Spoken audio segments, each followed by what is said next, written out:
Oke. Add element of fun. Jadi pokoknya itu tadi. Lupa.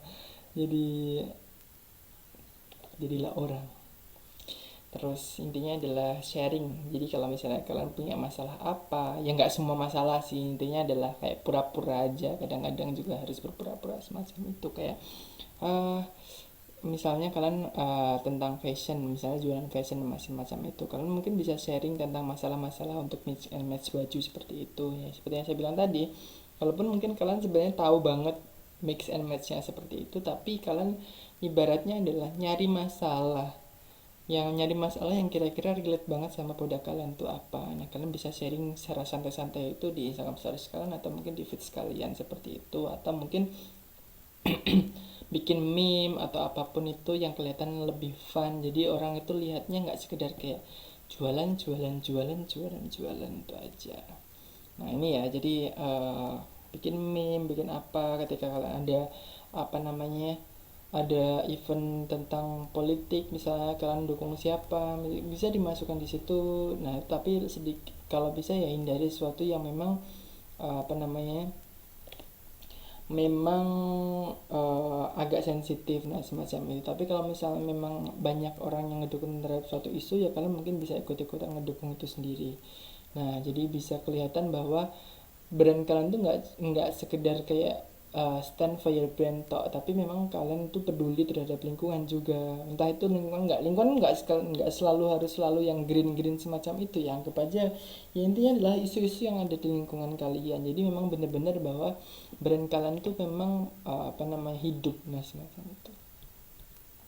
Kelima adalah encourage Instagram Story Share. Jadi ketika kalian punya feed ya, setelah kalian apa namanya, tampilin di feed ya, sesering mungkin kalian bisa sharing di Instagram Stories semacam, jangan sampai lupa. Kenapa? Karena itu tadi, kembali lagi, semakin lama orang menatap stories atau feeds Instagram kalian, maka itu akan dihitung sebagai engagement oleh Instagram. Jadi statistiknya nanti akan naik dan juga algoritmanya akan bisa naik juga, sehingga nantinya nextnya storiesmu akan sering muncul di halaman awal, atau feedsmu juga akan sering muncul di halaman awal dari customer kalian. Tentunya kalian kan punya pengguna Instagram.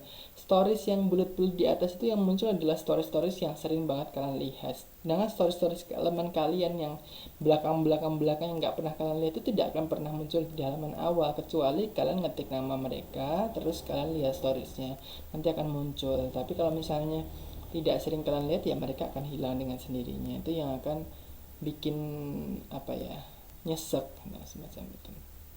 Terus apa namanya, kita bisa share juga tentang orang-orang lain juga, nggak selalu harus kita share tentang apa namanya diri kita sendiri atau tentang produk kita, tapi kita juga bisa nge-share produk apa namanya, artikel-artikel lain yang mungkin tetap relate sama produk-produk kita, nah semacam itu. Sehingga nantinya kalau misalnya kita sharing share feed kita, nah semacam itu, tentunya mereka mungkin kadang orang itu nggak, jadi ada dua cara, ada dua ini ya, tipe ya. Jadi ada yang suka buka story doang, ada yang memang mereka scroll scroll feed, nah semacam itu. Jadi itu ada dua chance, baik kalian, dua kesempatan. Nah kalau misalnya mereka tidak lihat feed kalian tapi mereka hobinya scroll stories, tentunya mereka akan lihat apa namanya, yang balasan kalian upload itu di story. Nah ya sama seperti sebaliknya juga, kalau misalnya mereka hobinya lihat feeds doang, apa namanya, nggak sering lihat story kalian, tentunya akan muncul di feeds mereka, nah, semacam itu. Jadi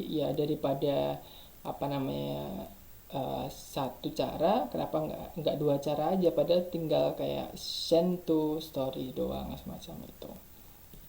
Oke. Ya, oke. Terus nantinya itu juga kalian bisa, ya itu tadi ya. Jadi kalau misalnya kalian apa namanya, nge-share feeds atau konten-konten di Instagram yang memang dia itu punya chance untuk di save sama orang, punya chance untuk di repost sama orang, nah itu akan lebih baik lagi. Jadi kira-kira cari konten-konten yang kira-kira repostable. Jadi kayak ini bakalan kayak mungkin banyak banget yang repost, mungkin kayak tips and trick tadi, mungkin kayak quotes-quotes yang apa namanya, nusuk banget, atau mungkin quotes-quotes yang relate banget sama orang, mungkin dia akan nge-repost itu di feeds mereka, akhirnya follower mereka akhirnya lihat itu terus nge-follow kita, atau sekedar kayak datang ke page kita juga, semacam itu. Jadi sebisa mungkin apa namanya, feed atau postingan yang kita upload di Instagram itu sendiri dia repostable, terus apa namanya, reshareable semacam itu, bisa di repost lah semacam itu. Terus open up about your brand and business. Jadi semuanya itu tentunya berkaitan sama autentisitas ya. Jadi kalau misalnya kalian brand, tentunya kalian juga harus otentik, asli. Nah, maksudnya asli di sini adalah kalian harus jujur, istilahnya adalah jujur. Jadi kalau misalnya kalian brand, ya jangan selalu fokus ke produk kalian aja yang sudah jadi. Kalian harus mungkin bisa sharing tentang karyawannya, kehidupan karyawan kalian, atau mungkin sharing tentang proses-proses pengerjaannya seperti apa, atau mungkin perjalanan bisnis kalian dari awal sampai akhir ini semacam itu. Kadang-kadang juga yang namanya apa namanya owner itu berpengaruh juga. Jadi nggak selalu kayak kita itu nge-hide. Jadi kayak produk ini apa udah ketahuan, tapi siapa pemiliknya nggak tahu sama sekali, nggak pernah muncul sama sekali, nggak pernah nyapa, atau nggak pernah kelihatan sama sekali. Itu salah sebenarnya. Jadi kadang orang itu, seperti yang saya bilang tadi, kadang orang beli itu nggak cuma sekedar kayak memang butuh barangnya, tapi mereka beli karena memang mereka diperhatikan dan mereka kenal sama ownernya, misalnya merasa kenal, nah semacam itu, tahu ownernya siapa, tahu ownernya seramah ini, misalnya tahu ownernya secute ini, sebaik ini, misalnya semacam itu. Ada banyak alasan lah istilahnya adalah itu. Jadi kayak ketika ya pokoknya intinya karena banyak cara, kenapa kita nggak lakukan banyak cara itu sendiri, semacam itu.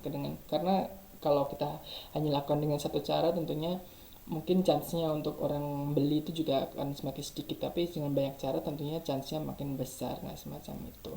Kita juga bisa kayak nge-hire orang untuk, atau mungkin apa namanya, entah itu selebgram atau apapun, siapapun yang berpengaruh, punya follower banyak semacam itu, untuk mungkin berkunjung ke pabrik kita seperti ini contohnya ya. Jadi kayak ke pabrik kita, jelasin produk kita seperti apa, terus manufacturingnya seperti apa. Nah, itu sebenarnya nggak selalu harus kita ngaitin orang lain, bisa jadi karyawan kita disuruh ngomong di situ, atau mungkin apa namanya, ownernya seperti itu. Terus foto kegiatan karyawannya, ngolah produknya sebaik ini, sebersih ini loh makanannya diolah.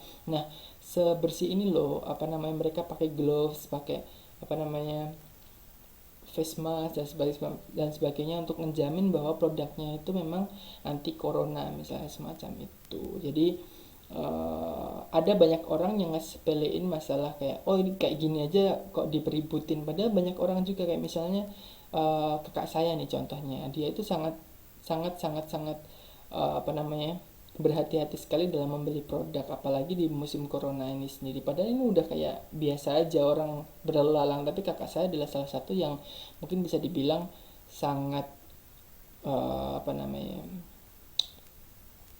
anti, ya anti lah, anti keluar rumah, anti apa namanya, beli-beli yang nggak jelas misalnya semacam itu. Tentunya dia ketika beli itu sendiri, dia harus mastiin bahwa ketika diantar apa namanya, ditaruh di box di depan rumahnya, habis itu dia kayak jemur selama setengah jam dulu baru dimasukin.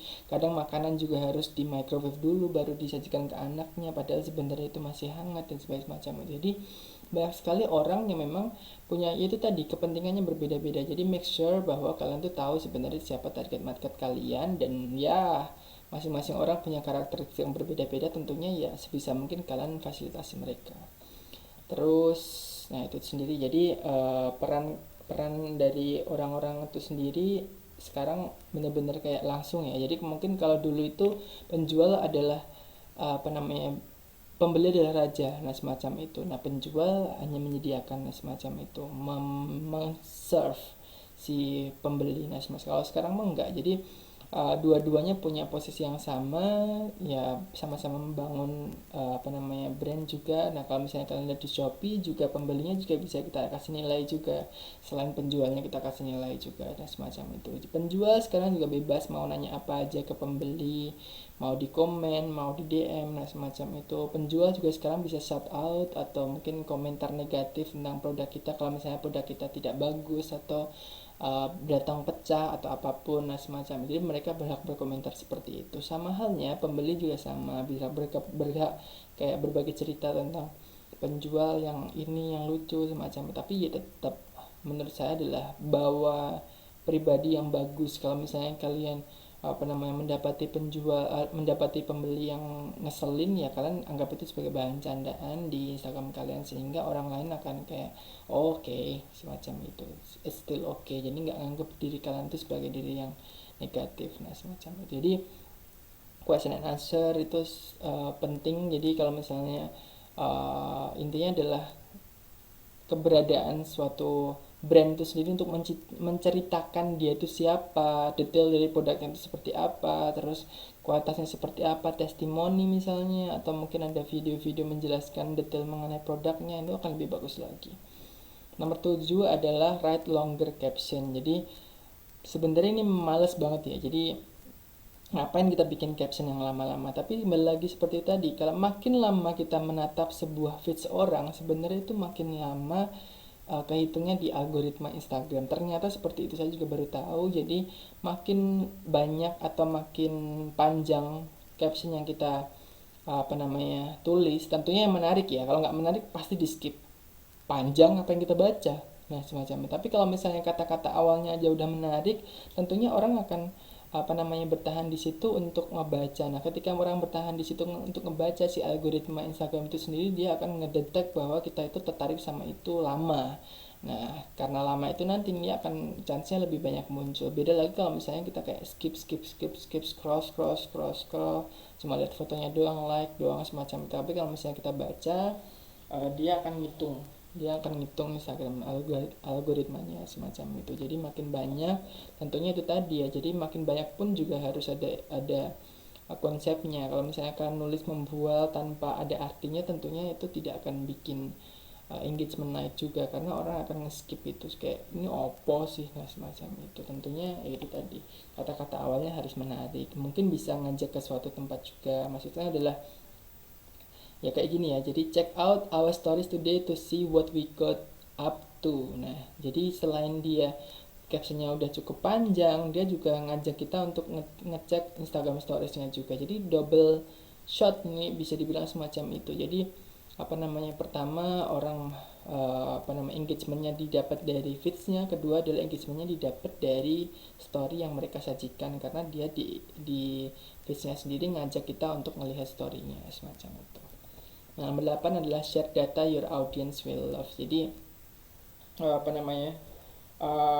terbuka ya. Jadi kita harus jujur juga. Selain itu, jadi kita mungkin bisa share data tentang kayak produk terlaris di bulan ini apa, yang terlalu sold out apa, yang paling banyak dibeli sama orang itu seperti apa. Nah, semacam itu. Tren yang paling marak sekarang yang dibeli diminta sama orang itu apa. Nah, semacam itu. Mungkin orang yang pertama baca tidak punya, I have no idea to buy this product, misalnya nggak punya kayak, bahkan saya follow ini tapi saya nggak akan beli karena uh, nggak kepikiran. Tapi ketika kalian share tentang 5 produk terlaris di bulan ini, nah semacam itu, dia kayak oh, yang selama ini kayak nggak kepikiran beli, dia akhirnya beli. Karena awalnya itu sebenarnya nggak kepikiran beli karena sebenarnya mungkin bingung karena yang bagus-bagus semua, nah semacam itu. Tapi dengan data-data itu akhirnya dia oh, ternyata ini yang paling laris ya, pantesan aja, nah semacam ini yang paling bagus. Nah, akhirnya jadi kayak mensugesti orang untuk beli yang awalnya nggak beli, nah semacam itu.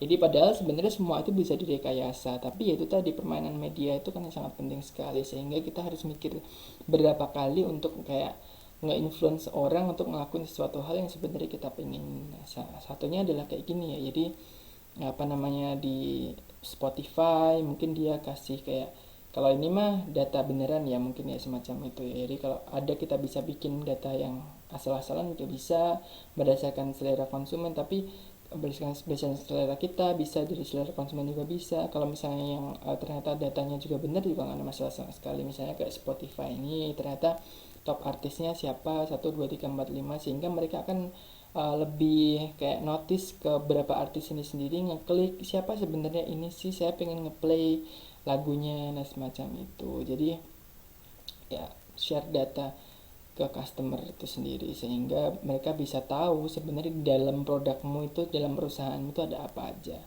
seperti itu. Nah, ini ya, jadi di letter media ini sendiri juga dia share data tentang pengaruh caption, makin panjang makin bagus